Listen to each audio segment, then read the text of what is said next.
नमस्कार, news 69 channel में आपका स्वागत है। मैं हूं आपके साथ अंकिता। चलिए बढ़ते हैं मुख्य खबर की ओर। हर घर तिरंगा अभियान के तहत भोपाल में निकलेगी भारत की विशाल तिरंगा यात्रा। विधायक रामेश्वर शर्मा ने बताया कि यह तिरंगा यात्रा ऑपरेशन सिंदूर को समर्पित है। इस ऐतिहासिक तिरंगा यात्रा में मध्य प्रदेश के मुख्यमंत्री मोहन यादव एवं भाजपा के प्रदेश अध्यक्ष हेमंत खंडेलवाल यात्रा में उपस्थित रहेंगे। 50,000 से अधिक वाहन पर 1 लाख देशभक्त उपस्थित रहेंगे। 1100 से अधिक स्थानों पर लगभग 5 लाख नागरिक तिरंगा यात्रा का अभिवादन करेंगे। लगभग 35 किलोमीटर लंबी यह यात्रा डॉक्टर श्यामा प्रसाद मुखर्जी नगर कोलार से प्रारंभ होकर संत नगर तक जाएगी। रामेश्वर शर्मा का बयान, कहा जल्द ही पाक अधिकृत कश्मीर होगा भारत का हिस्सा। वह दिन भी दूर नहीं जब लाहौर में लहराएगा तिरंगा। भारत माता की जय।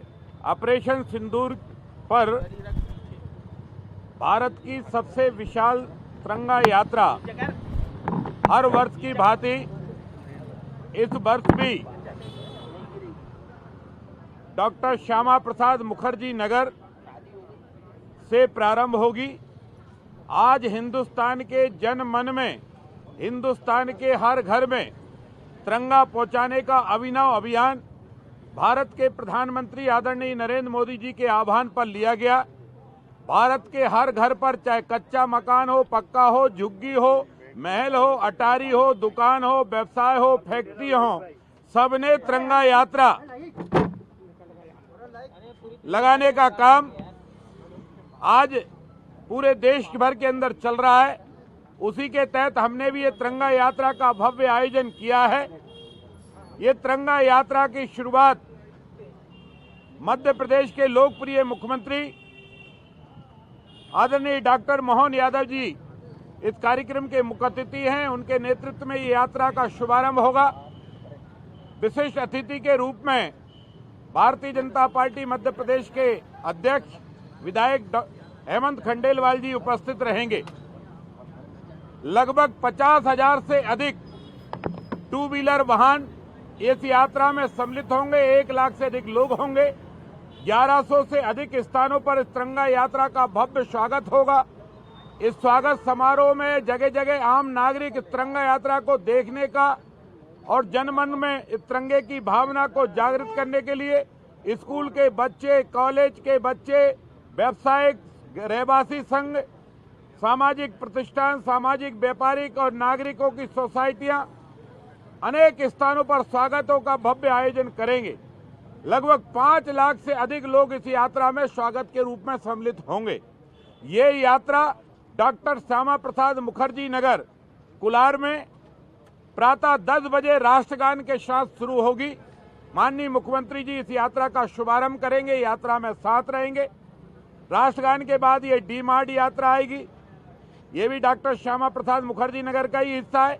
वहाँ के बाद सीआई हाइट के चौराहे पर आएगी। ये भी कोलार का श्यामा प्रसाद मुखर्जी नगर 6 लेन का ही रोड का हिस्सा है। फिर बीमा कुंज पर आएगी और बीमा कुंज के बाद सरधर्म पुल, चूना भट्टी, कोलार तिराया, वहां से मैनिट के बाद माता मंदिर, पैलेटिव, अटल चौक, अटल पथ के बाद न्यू मार्केट, रोशनपुरा और बांगनगंगा से डॉक्टर हमारी स्वामी विवेकानंद पॉलिटेक्निक चौराया। इसके बाद राजा भोज स्टेचू, वीआईपी रोड से लाल घाटी से सीधे संत हृदयराम नगर बैरागढ़ के लिए यात्रा रवाना होगी। वहाँ दीनदयाल उपाध्याय गल्ला मंडी में जाकर ये यात्रा का समापन होगा। लगभग 35 किलोमीटर लंबी यात्रा में 50,000 से अधिक वाहन इस यात्रा में सम्मिलित होंगे। 1 लाख से अधिक नागरिक इस यात्रा में सम्मिलित होंगे।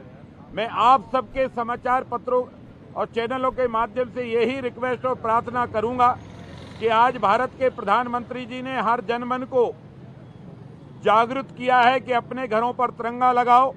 जिनके घरों पर तिरंगे लग गए हैं वो बधाई, जिनने नहीं लगाए उनसे प्रार्थना कि वो भी तिरंगा अपने अपने निवास पर जल्दी लगाएं और हो सके तो इस तिरंगा यात्रा में सम्मिलित अवश्य हों।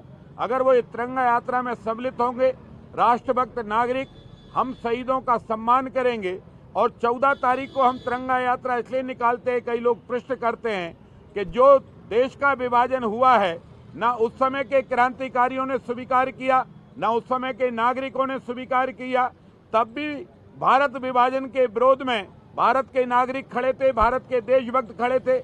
आज भी भारत के नागरिकों की मांग है और मैं भारत सरकार के गृह मंत्री आदरणीय अमित शाह जी को हृदय से धन्यवाद दूंगा। उन्होंने तो सदन के में भी कहा है कि आज नहीं तो कल जो पाकिस्तान अधिकृत कश्मीर है, पीओके जिसको हम बोलते हैं, वो भारत में मिलाया जाएगा। एक दिन ऐसा भी आएगा कि 14 अगस्त की अंधेरी रात हटेगी और 15 अगस्त का सूरज उगकर लाहौर की छाती पर तिरंगा फहराने का अवसर भी देशभक्त नागरिकों को प्राप्त होगा। मैं इस तिरंगा यात्रा में अधिक से अधिक लोगों को सम्मिलित करने की आप सबसे प्रार्थना करता हूँ। फिलहाल इस बुलेटिन में इतना ही। आप बने रहिए न्यूज़ 69 के साथ। नमस्कार।